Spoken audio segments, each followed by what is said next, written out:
All right, this is the audio review for Chapter 7, A Guide to Writing Sociology Papers, the General Research Paper. So to write a research paper, you need to have a research question, right, which we've already talked about a lot. You need to review the previous research and take notes on those findings. But how does that all culminate in a paper?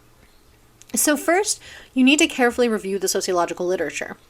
This helps in two important ways. So first, it helps you refine your research question. And once you look at what studies have been done, you tend to get a better sense of the topic and what should be your focus. So you need to be able to find sufficient evidence to support the answers that you propose. This means your focus needs to be specific enough to be researchable within a time frame of the paper assignment. The second way that the literature review or the reviewing of previous literature helps you is the obvious one, right? You find specific data that helps you support your hypothesis.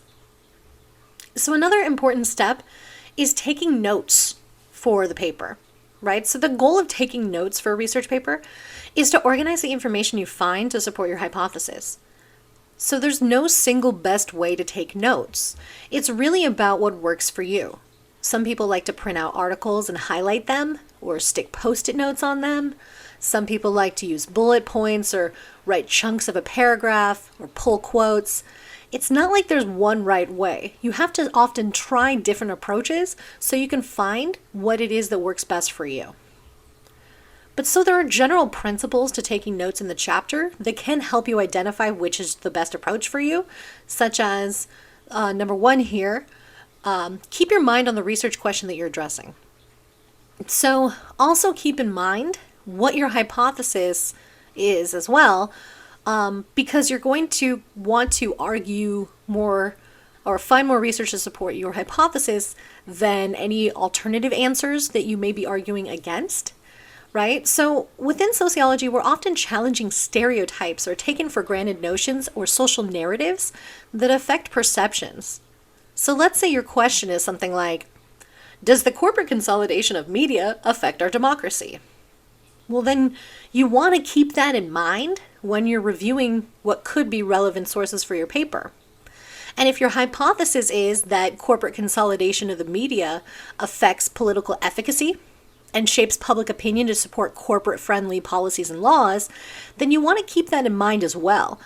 And really start thinking about any potential counter-arguments, right, that might come up within that topic, such as that the media is the fourth estate, or a check on power, a balance for a democratic society.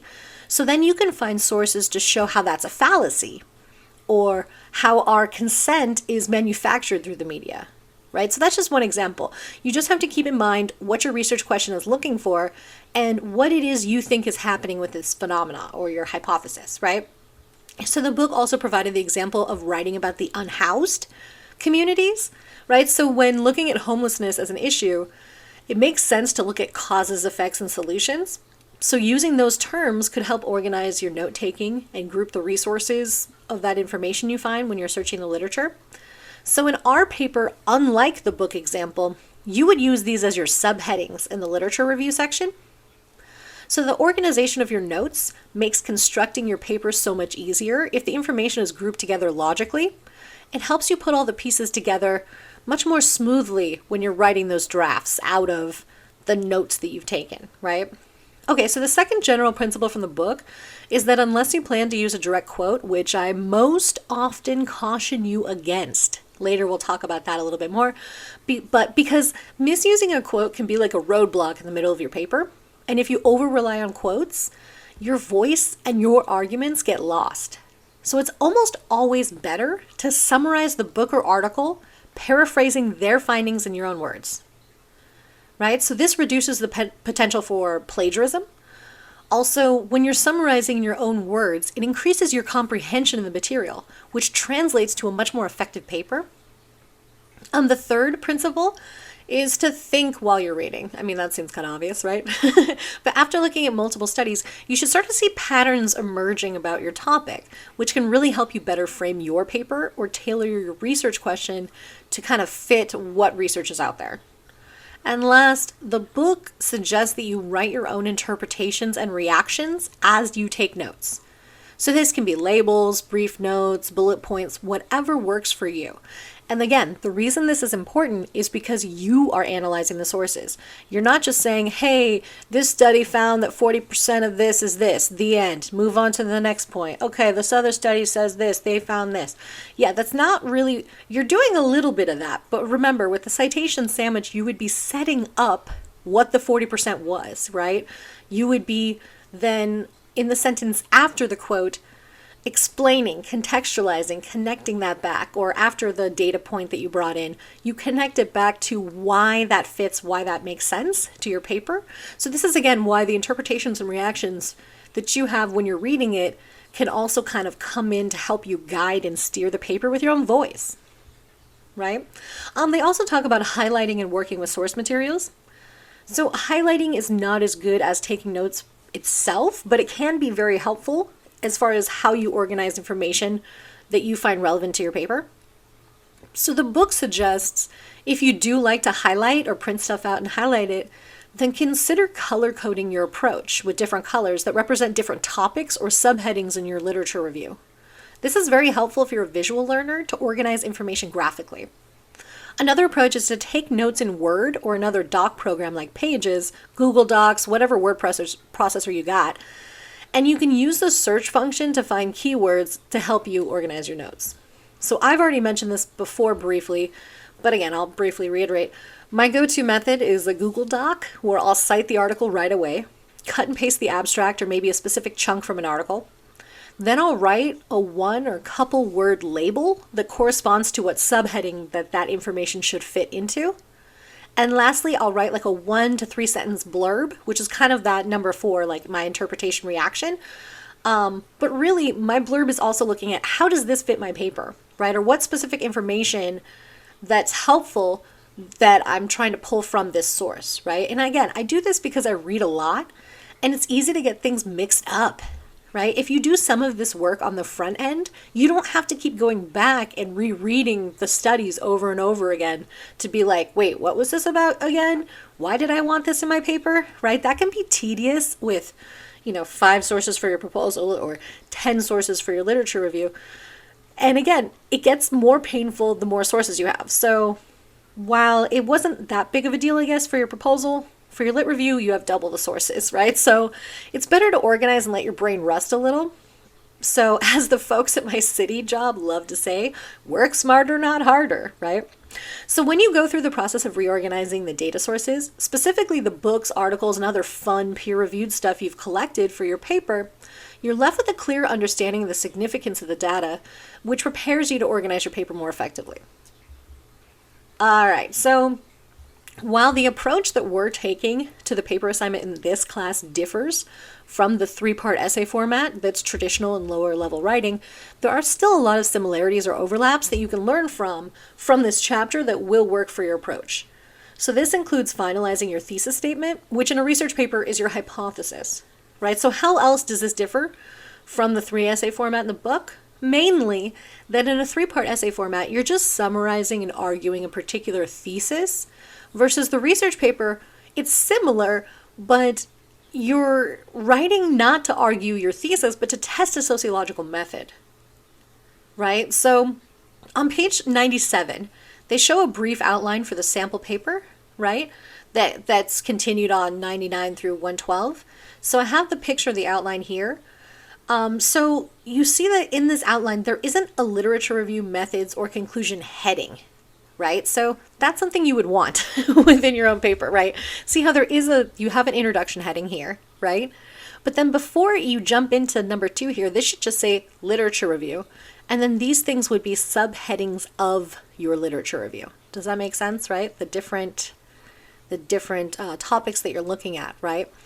And then, you would have a method section that would be a specific heading that would outline what you propose to do to answer your research question, right? So while a lot of this is similar, there's just a little bit of difference as so far as the headings, right? Like there should be a literature review clearly marked section, methods clearly marked, conclusion, you wouldn't necessarily have summary and conclusion. It would just be conclusion, right? So again, it's not the exact same as the book, but the book can give us some really clear information of how to work on the parts that overlap, right? So for example, the chapter talks about the use of sociological theories to support your arguments, which also applies to our paper and format and is a very helpful guide. And when identifying your thesis and supporting points, remember to maintain the sociological perspective. So thinking sociologically just means using the concepts you've learned, and also it's carefully applying the sociological imagination and other concepts and theories within sociology as a lens to view the people in society or the specific issue that you're studying. So when it comes to writing the introduction and conclusion for the general research paper, a lot of people postpone writing them. I know I do. I just draft the intro and conclusion and go back at the end so I can make sure that it best fits the scope of the paper as it is at the end. Because if you instead go, top to bottom, intro through conclusion, the scope will change. And if you don't adapt your intro to fit the complete paper, it just won't be as successful, right, as it could otherwise be. Same thing with the conclusion. And again, you have to do what works best for you. But I know I do this because it does work best for me. It's not like I don't write the introduction at all. I set up a general scope of it, but then I understand that when I'm coming back at the end of the draft, when I think I'm done with the paper, I have to really double check my intro and conclusion to make sure that they fit. Generally, the introduction should grab the reader's attention. This encourages them to keep on reading. So introduction should be presenting your research question at the end of it. But what differs for our format than the book example is that it's best to place a thesis, or what we consider a hypothesis, at the end of your literature review instead, after you've analyzed all the literature. It's better in the format we're using for our class than putting it at the end of your introduction, since putting it at the end of your introduction can work more as a persuasive essay. But for most research papers, it's not like you can't. It's just that it's often much more effective at the end of your literature review, right?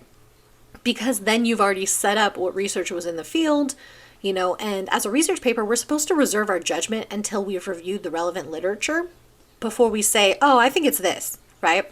But if you start your paper saying, hey, here's my question, I think this is the answer, it kind of sometimes loses the scope when you're going through the literature review, how that connects, versus if you say, here's my research question, you jump into the literature review, you start talking about topics, and then you end the section talking about, here's what I think is happening, I'm going to test this with my methods and move into the methods section.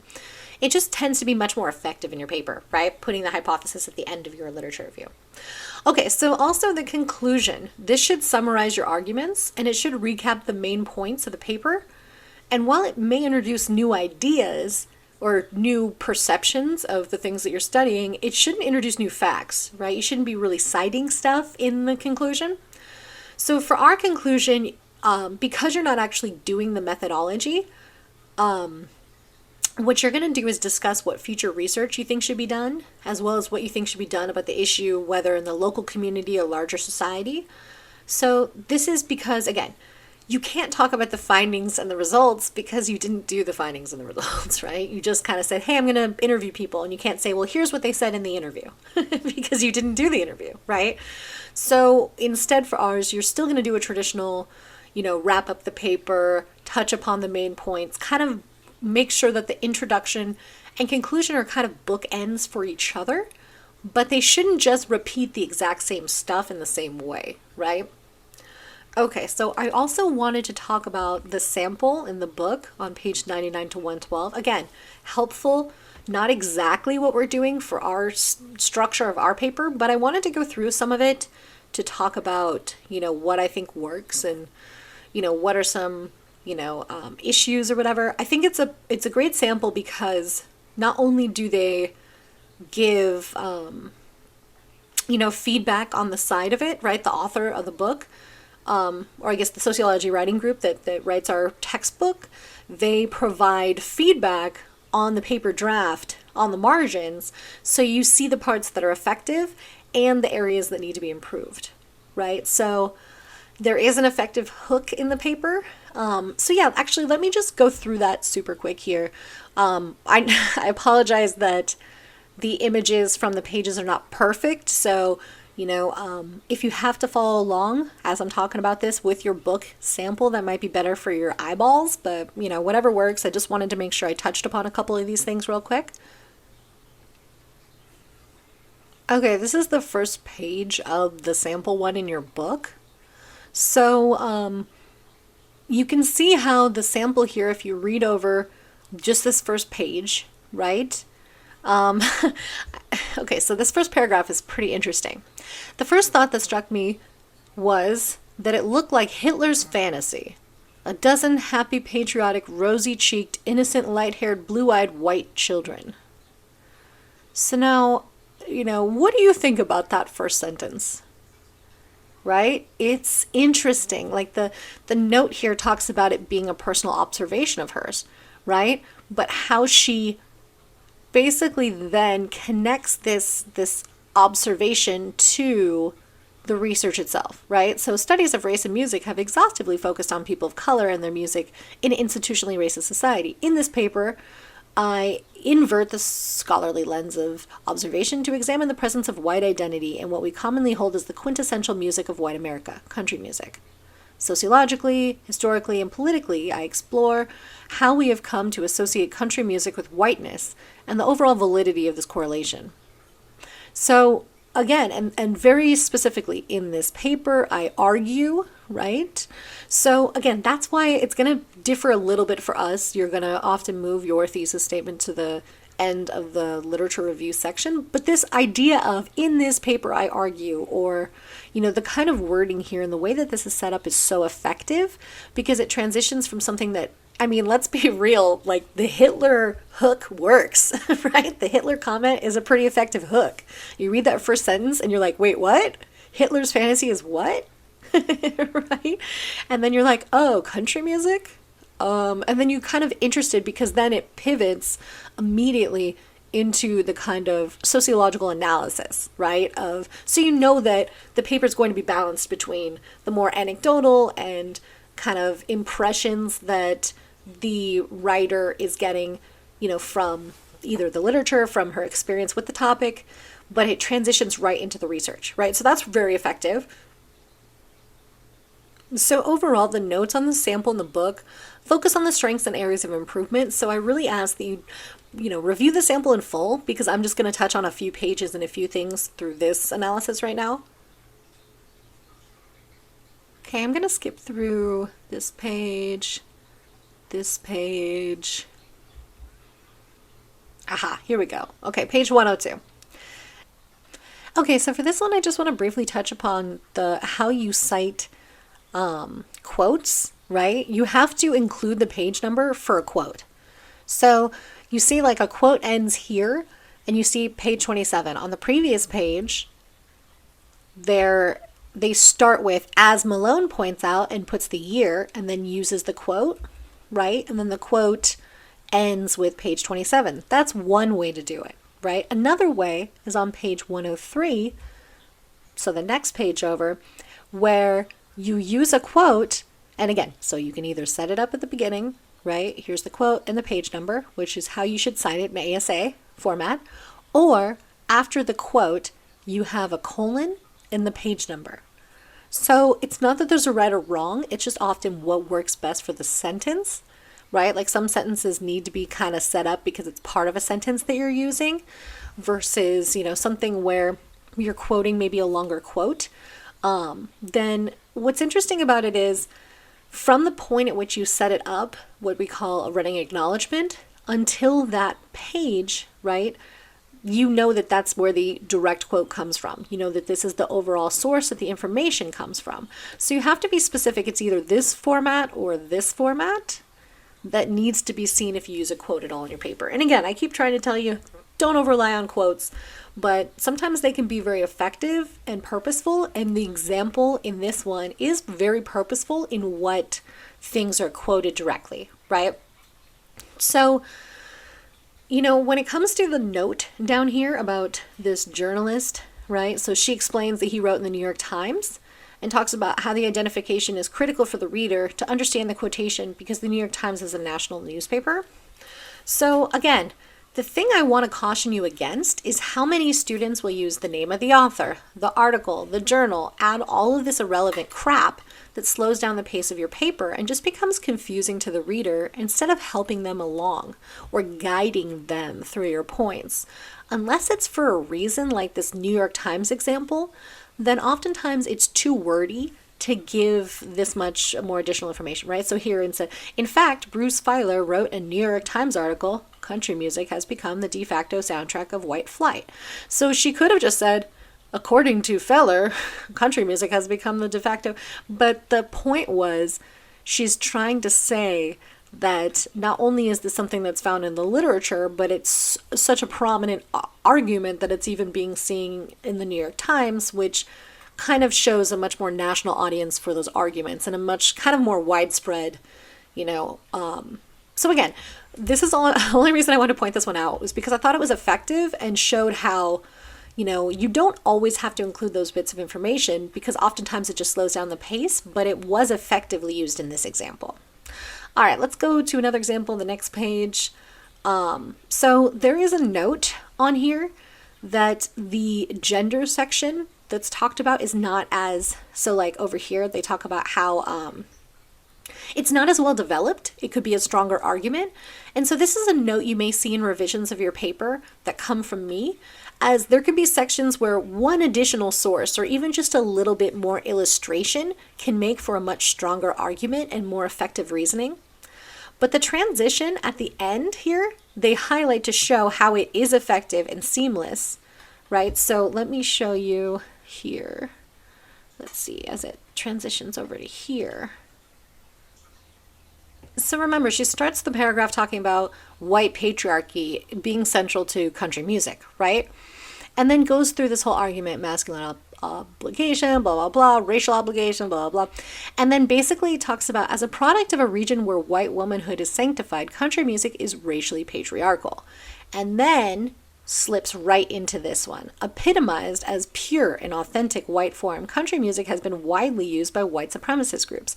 So the connection between the previous white patriarchal argument and the popularity of the music genre with white supremacist groups, like very clear transition, right? It's something that helps you hold on to or connect the previous points in the sections of the paper and glues them together to give the paper a great flow and really is effective in its argument. Okay, so let's move on to another example. They talked about 106.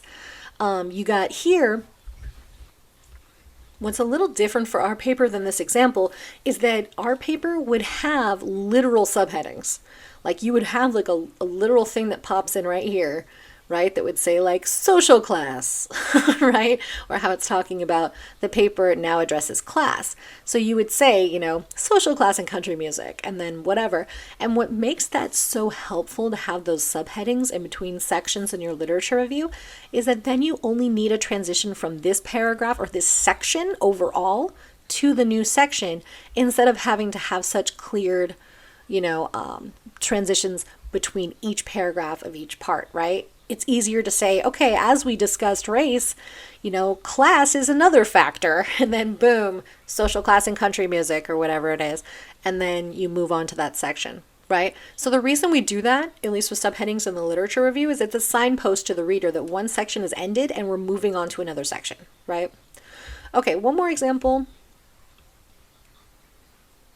Okay, so the ASA style in-text citations, just want to point this out really quickly. The book is a good guide, but again, we're going to review citation stuff more in full later. But remember, for in-text citations, really you're looking for author and year, right? So you have like McLaurin, 1992, right? And there's different ways to do this. You can do the according to, and then name year, and set it up that way. Or something like this, as Jennifer Lawler, astutely points out, right? And then you have this entire point, we know between what you set up as the running acknowledgement and where you cite it, that all of this information is coming from that source. So let's say you said, as Jennifer Lawler points out, put that quote, put page 23 there, and then said all this information was from her too, then you would cite it here. Does that make sense?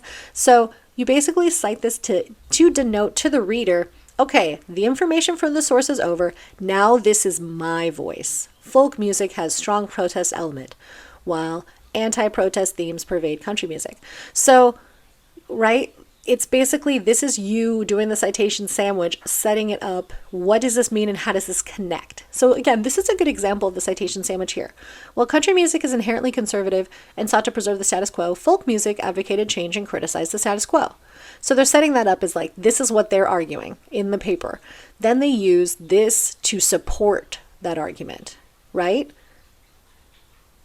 So then they come back with the citation sandwich and explain how that fits within the context, right? This was looking at politics and specifically protest. So then it reiterates protest to the concept of theirs, right? So again, it's helpful when you have that citation sandwich element, because that means your voice, like your arguments, like this one, are leading the research, and then you're reiterating how they connect back, right? It's a great example of that. That's really what I'm looking for from your papers as well.